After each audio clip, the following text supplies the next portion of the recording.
এই জন্য নেতৃত্বের দায়িত্ব হলো ঐক্যবদ্ধ রাখা।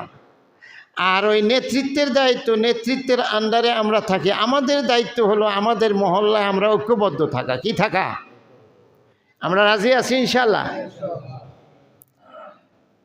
ঐক্যবদ্ধ যদি আমরা থাকতে পারি, ঐক্যের মধ্যে আল্লাহ পাকের রহমত, আল্লাহ পাকের পক্ষ থেকে রহমত।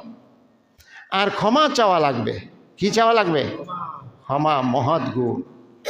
যে যখন ক্ষমা চাইছে সে তখন ফল পাইছে, যে যখন ক্ষমা চাইছে সে তখন ফল পাইছে।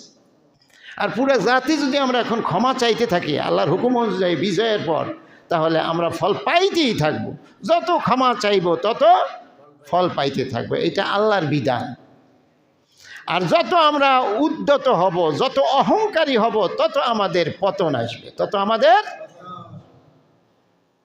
বাংলাদেশ এমন একটা সচেতন জাগ্রত অবস্থায় এখন আছে, এখন বাংলাদেশ এমন একটা জাগ্রত অবস্থায় আছে, যখন যদি আপনি ঐক্যবদ্ধ না করতে পারেন আপনি কদ্দূর আগাইতে পারবেন বহুত সন্দেহ আছে।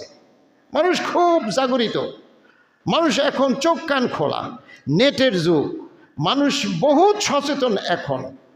এবং বৃদ্ধ মানুষের সংখ্যা খুব কম। এখন হলো এমন একটা বাংলাদেশের অবস্থান যেখানে যুবকদের সংখ্যা বেশি, যুবকদের সংখ্যা এই মুহূর্তে বাংলাদেশে বেশি, যার জন্য বাংলাদেশের সম্ভাবনাও এক একটা দেশের জন্য যুবকরা যখন একটা লেভেলে আসে, বৃদ্ধদের সংখ্যা কমে যায় কোনো কারণে, তখন ওই ওই পিরিয়ডটাকে হলে গোল্ডেন পিরিয়ড বলে ওই দেশে, সোনালি সময়।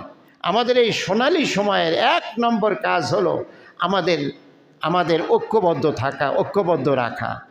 আর অহংকারী লোক কোনোদিন ঐক্যবদ্ধ থাকতে, অহংকারী কোনোদিন ঐক্যবদ্ধ থাকতে, আমাদের অহংকার দূর করতে হবে, ঐক্য ধরে রাখতে হবে, একে অপরের প্রতি সহমর্মী হতে হবে।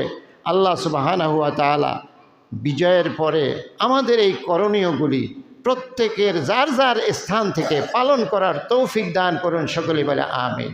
ওয়া আখিরি দাওয়া।